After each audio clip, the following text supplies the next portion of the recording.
रजीम बिस्मिल्लाहिर्रहमानिर्रहीम। शह नशीब पर तशरीफ फरमा ऑल इंडिया मजलिस इत्तेहादुल मुस्लिमीन के सदर जनाब बैरिस्टर असदुद्दीन ओवैसी साहब, तमाम उलमा इकराम, यहाँ पर मौजूद मेरे बुजुर्ग, मेरे दोस्त, मेरे भाई, मेरी माँ बहनें, आज का ये जलसा तहफ़्फ़ुज़ शरीयत के नाम से रखा गया क्योंकि आजकल आपने जो देश के हालात देखे हैं चुनिंदा दिनों से, उसमें यह देखा जा रहा है कि राजनीति के नाम पर, सियासत के नाम पर, रिलीजन के नाम पर हमारी शरीयत में मदाखिलत करने की कोशिश की जा रही है। एक मोमिन मुसलमान हर चीज बर्दाश्त कर लेगा, लेकिन अगर शरीयत में मदाखिलत की बात आ गई या उसकी शरीयत में बात आ गई तो वो उस बात को कभी बर्दाश्त नहीं कर सकेगा, याद रखिएगा। मैं आज इस प्लेटफॉर्म पे सरकार को कह देना चाहता हूं कि इतनी बड़ी तादाद में जो यह लोग आज इकट्ठा हुए हैं तहफ़्फ़ुज़ शरीयत के जलसे में भाग लेने के लिए, ये मेरी आवाज नहीं है, इन तमाम की आवाज है। ये इन तमाम का कहना है कि बराए मेहरबानी हमारी शरीयत में मदाखिलत करना छोड़ दो। जब 2014 का चुनाव आने वाला था तब तो बड़े बड़े वादे किए थे इस सरकार ने। मैं आज की इस सभा को, इस जलसे को राजनीतिक नहीं बनाना चाहता, मगर कुछ बातें ऐसी हैं जो मैं आपके सामने लाना चाहता हूं। 2014 का जब चुनाव आने वाला था, जब इस सरकार ने क्या कहा था, बैंक में पैसा आएगा, आपके अकाउंट में 15 लाख आएगा, काला धन लाएंगे, सबका साथ, सबका विकास किया जाएगा। लेकिन आज यही सरकार सत्ता में है, यही प्राइम मिनिस्टर नरेंद्र मोदी सत्ता में है, मगर सबका साथ तो छोड़ो, आज जो कौम एक प्लेटफॉर्म पे है इसको भी तोड़ने की साजिशें बनाई जा रही है। ये है इनकी चालबाजी, ये है इनकी कंस्पिरेसी। अभी जैसे मेरे साथी एमएलए इम्तियाज जलील साहब ने आपके सामने कहा, बखूबी बात रखी उन्होंने कि ट्रिपल तलाक का ये मुद्दा, ये तो हमारी शरीयत का एक अहम हिस्सा है ना, हमारे ईमान से, हमारे इस्लाम से जुड़ा हुआ मुद्दा है। तो हमारे पास है ऐसे नुमाइंदे, हमारे पास है मुस्लिम स्कॉलर, हमारे पास है उलेमा जो इसके बारे में फैसला करेंगे। आप कौन होते हो इसके बारे में फैसला करने वाले? लेकिन नहीं, सरकार ने इसमें भी अपनी बीच में टांग अड़ा दी। और जब पार्लियामेंट में ट्रिपल तलाक के मुद्दे पे एक बिल दाखिल किया, उस वक्त आपने, मैंने, हम सभी ने, पूरे देश ने, पूरी दुनिया ने देखा कि कोई खड़ा नहीं हुआ ये कहने के लिए कि ये बिल मत लाओ, ये गलत है, ये शरीयत में मदाखिलत है। कोई खड़ा नहीं हुआ। लेकिन अगर उस बिल को अपोज किया, पूरी तरह से उस बिल को अपोज करके बताया कि क्यों ये शरीयत में मदाखिलत है, क्यों ये बिल से हमारी औरतों का फायदा नहीं होगा, क्यों ये बिल हमारी औरतों के खिलाफ है, पूरी हस्ती बताई, पूरा रीजन बताया, तो किसी और ने नहीं बताई। वो बताई तो वाहिद, आवाज उठाई तो वाहिद, सिर्फ और सिर्फ आपके और हमारे सदर जनाब बैरिस्टर असदुद्दीन ओवैसी साहब ने उठाई है। और आज मुझे इस बात का फख्र है, गुरूर है कि मैं ऐसी पार्टी के साथ जुड़ा हुआ हूं कि जिसका कायद 500 आदमियों के सामने डरा नहीं, अकेला बोलता रहा, बोलता रहा, बोलता रहा। और बोलने के बाद 70 साल से हम जिन लोगों पे भरोसा करते रहे, नहीं उठे, खामोश रहे, मगर जब अपर हाउस में गया बिल, वहां जाके, अरे तो हम तो पहले से कहते हैं कि हम तो जगाने आए हैं मेरे भाइयों। आज भी जाग जाओ, क्योंकि आज सियासत तुम्हारी, मेरी, कांग्रेस की, एनसीपी की नहीं।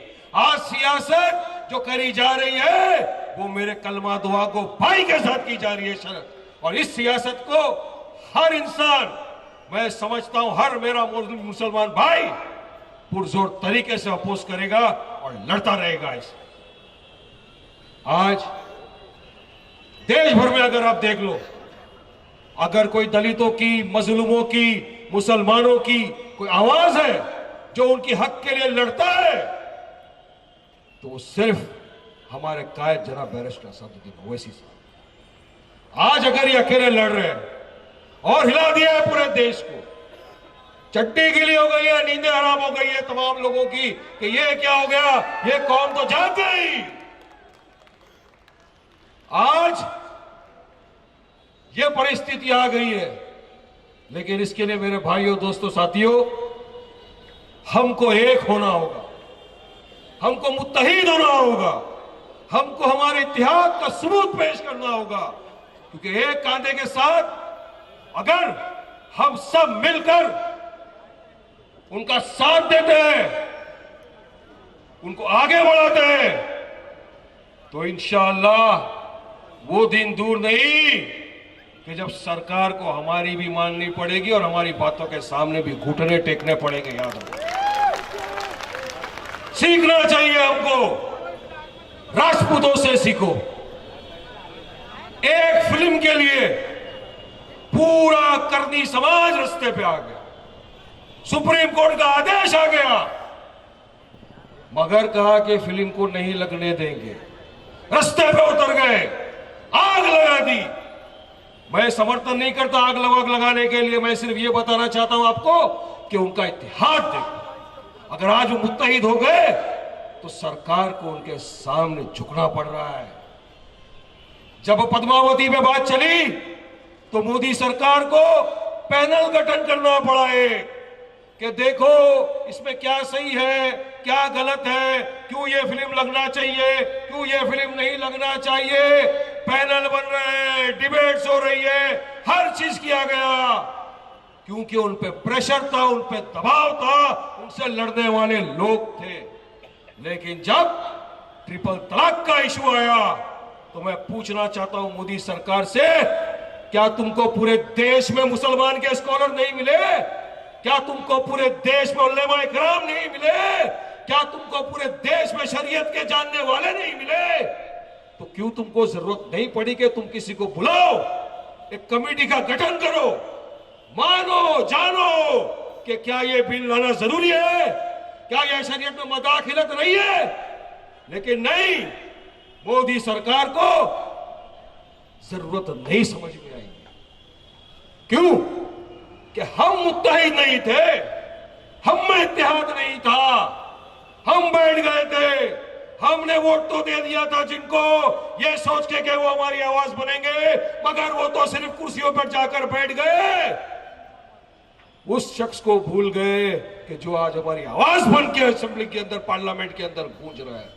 हर टीवी के डिबेट में आपकी आवाज बनकर लड़ रहे हैं, आपकी लड़ाई लड़ रहे हैं, आपकी, मेरी, हम सब की, पूरी कौम के लिए लड़ाई लड़ रहे हैं। तो क्या हमको उनका हाथ मजबूत नहीं करना चाहिए? मैं पूछना चाहता हूं मेरी बाइकल्ला की आवाम से, पूरी मुंबई की आवाम से, क्या आपने जिस तरह से 2014 में इत्तेहाद का, मुत्तहिद होने का सबूत दिया था, आपके हल्के से, आपकी दुआओं से मजलिस के एक एमएलए को आपने जिता के असेंबली में भेजा। आज अल्हम्दुलिल्लाह कोई तो खड़ा है महाराष्ट्र की असेंबली में, 2 जन जो आपकी नहीं पूरी कौम के लिए आवाज उठाते हैं, पूरी दलित समाज के लिए आवाज उठा है, पूरे मजलूमों के लिए आवाज उठा है। मैं सियासत की बात नहीं करता हूं, मैं एकता की बात कर रहा हूं, एक होने की बात कर रहा हूं, मैं इत्तेहाद पैदा करने की बात कर रहा हूं। और जो मैं एग्जाम्पल दे रहा हूं राजपूतों का, वो आपको जागरूक करने के लिए, आपको जगाने के लिए कह रहा हूं कि अभी भी वक्त है मेरे भाइयों, बुजुर्गों, दोस्तों, एक हो जाओ, एक प्लेटफॉर्म पे आ जाओ। हमारे मसलक अलग होंगे, मगर याद रखो हमारा मसाइल एक ही है, हमारा मसला एक ही है। और आज हमको, आपको, हम सबको जरूरत है कि हमारे मसले मसाइल के लिए खड़े हो, लड़े, और जो लड़ रहा है उसके साथ उसका साथ दे, क्योंकि आज वक्त का तकाजा ही है। वरना आज ट्रिपल तलाक पे आ गई ये बात, कल हमारे मस्जिदों के लाउड स्पीकर पे आएगी, परसों हमारे बुरखों पे आएगी, तरसों हमारी टोपियों पे आएगी, फिर हमारे रास्ते पे नमाज पढ़ने पे आएगी। हर रीत में ये बात आ सकती है। याद रखना मेरे भाइयों, याद रखना आज का दिन और तारीख। अगर अब भी हम एक नहीं हुए, अब भी हमने एकता का सबूत नहीं दिया, तो बहुत पछताना पड़ेगा मेरे भाई। मुझे आज इस बात से गालिब का वो शेर याद आ रहा है, मैं कहता चलूंगा आपके सामने कि जिंदगी भर यही गलती करते रहे गालिब, जिंदगी भर यही गलती करते रहे गालिब, धूलती चेहरे पे और आईना साफ करते रहे, वो दिन मत आने देना मेरे बुजुर्गों, दोस्तों, अजीजों। इसलिए वक्त के साथ चलो। वक्त का तकाजा यह है कि मिल्लत, आज आपने देखा हमारे स्टेज पे तमाम मसलब के उलेमा, तमाम मसलक के उलेमा हमारे बीच बैठे हैं, तमाम मौलाना, सब ने एक ही चीज कहा, वारिस भाई, हम इस मसले पे, शरीयत के मसले पे सब एक है, सब एक साथ है, कोई इसमें तकरार नहीं है, सब हम एक साथ हैं इस मसलक।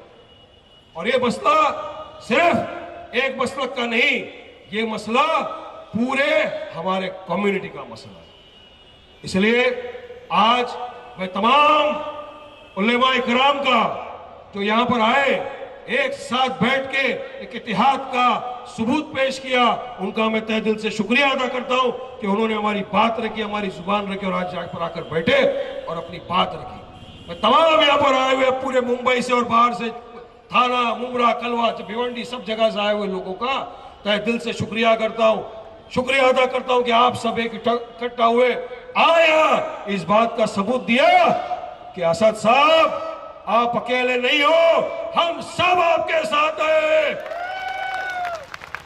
हम सब एक साथ आपके साथ रहेंगे और इंशाअल्लाह वादा करते हैं, आप लड़ते रहो, हम आपका साथ देंगे, हम आपके साथ रहेंगे। मैं इससे ज्यादा, जब उलमा इकराम इतने सारे मौजूद हैं, ज्यादा और कुछ बोलना मुनासिब नहीं समझता। सिर्फ मैं अपनी बात खत्म